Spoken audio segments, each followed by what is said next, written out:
As a food delivery driver, I've seen my fair share of strange things while making my rounds. But what I experienced last night was unlike anything I've ever encountered before. It started with a simple delivery to an address I didn't recognize.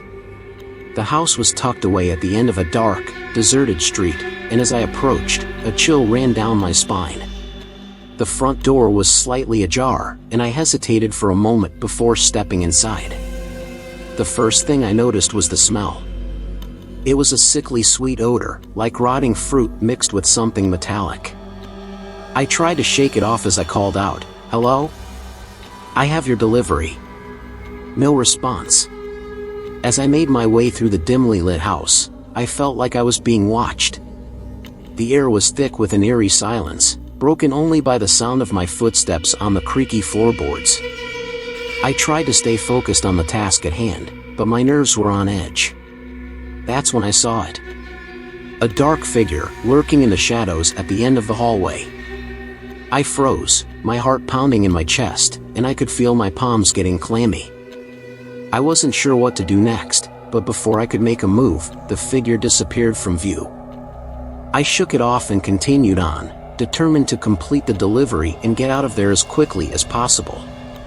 But as I entered the kitchen, I saw something that made my blood run cold. The room was filled with strange symbols, etched onto the walls in what looked like blood. In the center of the room was a large, circular table, surrounded by figures dressed in black robes. They were chanting in a language I didn't recognize, their voices rising in a crescendo. I tried to back away, but the door slammed shut behind me. Panic set in as I realized I was trapped. The figures turned towards me, their eyes glowing in the darkness. I don't remember much after that. All I know is that I woke up this morning, lying on the floor of my apartment. There was no sign of the house or the figures in black, but the memory of what happened still haunts me. I don't think I'll ever forget the feeling of terror that washed over me that night. And I know for certain that I'll never take another delivery to an unfamiliar address again. As I tried to shake off the memory of that terrifying night, I couldn't help but feel like something had changed inside me. Every time I closed my eyes, I saw those figures in black robes, their chanting still ringing in my ears. Despite my fear, I couldn't shake the feeling that I needed to go back to that house. I needed to know if what I saw was real or if it was just my imagination playing tricks on me. So, against my better judgment, I found myself driving back to that deserted street. As I pulled up to the house, I realized that something was different. The front door was now tightly shut, and there were no signs of life inside. As I approached the door, I could hear a faint humming sound, like an electrical current running through the air. My heart was pounding in my chest, but I couldn't stop myself from reaching out and pushing open the door. The inside of the house was completely different from what I remembered. It was immaculate, with clean white walls and a polished hardwood floor. There was no sign of the strange symbols or the figures in black. I tried to shake off the feeling of unease and took a few steps forward. That's when I saw it. A small, wooden box sitting on the floor, surrounded by candles. My curiosity got the better of me, and I approached the box. As I reached down to pick it up, I felt a sharp pain in my hand. I looked down to see a small, thorny vine had wrapped itself around my fingers. I tried to pull away, but the vine was too strong. It began to snake its way up my arm, leaving a trail of tiny, bleeding puncture wounds in its wake. The humming sound grew louder and more intense, and I realized with horror that I was no longer alone in the house. The figures in black robes had returned, and they were closing in on me. I don't remember much after that. All I know is that I woke up this morning, lying on the floor of my apartment once again. The memory of that night still haunts me, and I can't shake the feeling that something is watching me, waiting for me to return to that cursed house once again. As I woke up on the floor of my apartment, I realized that I couldn't let this terror consume me any longer. I had to take control of the situation and face my fears head-on. With a newfound determination, I decided to investigate the strange occurrences in that house once and for all. I armed myself with a flashlight, a pocket knife, and a can of mace, and made my way back to the deserted street. As I approached the house, I could feel my heart pounding in my chest. But this time, I refused to let my fear get the best of me. I pushed open the door and stepped inside, ready for whatever lay ahead. To my surprise, the house was once again immaculate, with no sign of the strange symbols or the figures in black robes. I made my way through the house, cautiously searching for any clues that might shed light on what had happened. That's when I heard it. A low, guttural growling sound, coming from deep within the house. I followed the sound, my senses on high alert, until I came to a small, locked door. Without hesitation, I kicked the door down, and I was greeted by a sight that will haunt me forever.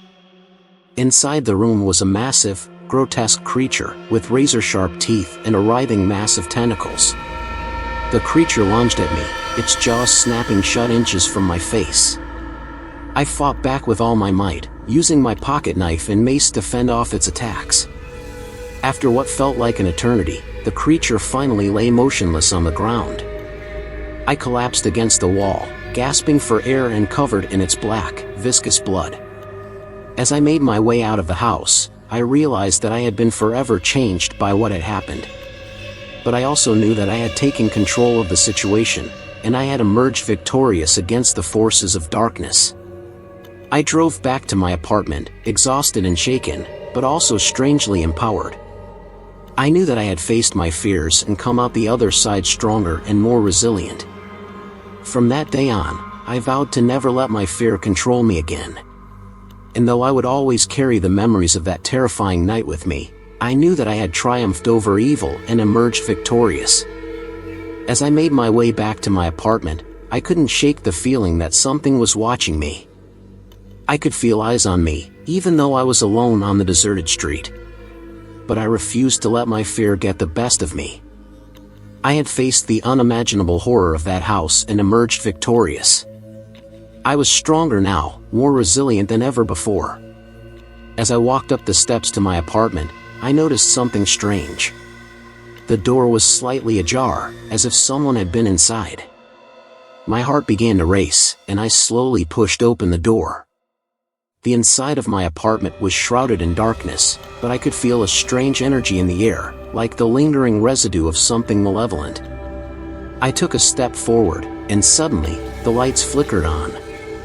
I gasped in horror as I saw the room was covered in strange symbols and runes, drawn in what looked like blood. And then I heard it.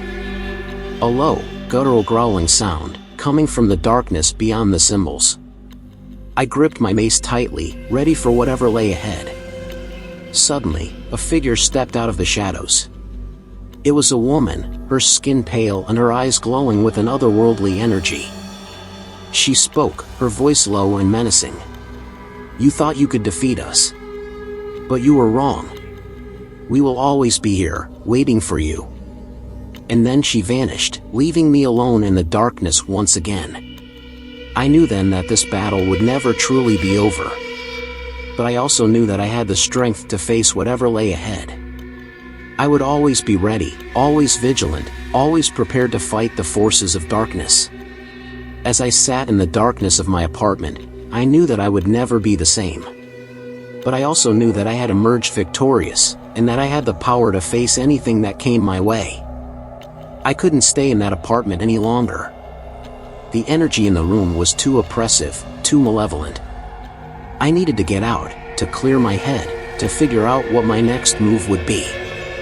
I stepped out into the cool night air, my thoughts racing. How had the woman known about my battle with the creature in the house? And what did she mean by us? Were there more forces of darkness at work? As I walked down the street, I noticed something strange. Everywhere I looked, there were symbols, drawn in what looked like blood. They were on the walls, on the pavement, even on the trees. I felt a sense of panic rising in my chest. Had the forces of darkness truly taken over the entire town? Was there nowhere left to hide? But then I remembered the strength and resilience I had gained from my encounter with the creature in the house. I wouldn't give up so easily. I would keep fighting, keep pushing forward, no matter what. As I walked, I noticed a faint glow coming from a nearby alleyway. I approached cautiously, ready for whatever lay ahead. To my surprise, I found a group of people gathered in the alleyway, huddled around a small fire. They were all dressed in black robes, and their eyes gleamed with an otherworldly energy. I knew then that these were the ones responsible for the symbols and the energy that had been pervading the town. I knew that I needed to confront them, to put an end to their malevolent plans once and for all. With a deep breath, I stepped forward, ready to face whatever lay ahead. But as I drew closer to the group, I realized that there were more of them than I had thought. Dozens, maybe even hundreds, all gathered around the fire. And then I felt a cold, clammy hand on my shoulder. I turned around, and to my horror, I saw that the woman from my apartment was standing behind me, her eyes glowing with an otherworldly energy. "You should have stayed away," she hissed, and suddenly, the entire group was closing in on me, their eyes blazing with an otherworldly light. I knew then that this would be my final battle. But I refused to give up. I refused to let the forces of darkness win. With a scream of defiance, I charged forward, my mace swinging wildly. The battle was long and brutal, but in the end, I emerged victorious. As I stumbled out of the alleyway, covered in blood and sweat, I knew that I had truly taken control of the situation. The forces of darkness had been vanquished, and I had emerged stronger and more resilient than ever before. And though I would always carry the memories of those terrifying nights with me, I also knew that I would never again let my fear control me. I had faced the unimaginable horror of the forces of darkness and emerged victorious. And nothing could ever stop me again. As I stumbled out of the alleyway, covered in blood and sweat, I felt a sense of relief wash over me. The battle had been long and brutal, but I had emerged victorious. I was ready to put this nightmare behind me and move on with my life. But as I walked down the street, I realized that something was wrong. The symbols that had been covering the town were still there, still glowing with an otherworldly energy. And as I looked closer, I saw that they had taken on a new shape. They had formed a message that chilled me to my very core. "You may have won the battle, but the war is far from over." I knew then that there was more to this nightmare than I had originally thought. There was a greater force at work, one that I couldn't even begin to comprehend. But I refused to give up. I had fought too hard, come too far, to let the forces of darkness win. I decided to seek out the woman from my apartment, the one who had warned me about the forces of darkness. I needed answers, and I knew that she was the only one who could provide them. As I approached her apartment, I saw that the door was ajar. I pushed it open and stepped inside, my heart pounding in my chest. But what I saw inside was nothing like I had expected. The woman was lying on the floor, her body twisted and contorted in a way that was almost inhuman. And standing over her was a figure unlike anything I had ever seen before. It was humanoid in shape, but its skin was a sickly shade of green, and its eyes glowed with an otherworldly energy. It looked up at me and grinned, revealing rows of razor-sharp teeth. "You're too late," it hissed. "The ritual has already begun." And then I felt a sharp pain in my chest. I looked down and saw that I had been impaled by a long, jagged piece of metal. The pain was excruciating, and I knew that I didn't have much time left. As I lay there, dying, I realized that I had been a pawn in a much larger game. The forces of darkness had been using me, manipulating me, to achieve their ultimate goal. And now, with my death, that goal was one step closer to fruition. As my vision began to fade and my body grew cold, I knew that I had failed. I had let the forces of darkness win, and there was nothing I could do to stop them. And in that moment, as my life slipped away, I realized that the true horror of this nightmare was not the creatures or the symbols or the glowing eyes. It was the knowledge that I had been powerless all along, that I had been nothing more than a pawn in a game that was far beyond my understanding. And that, perhaps, was the greatest horror of all.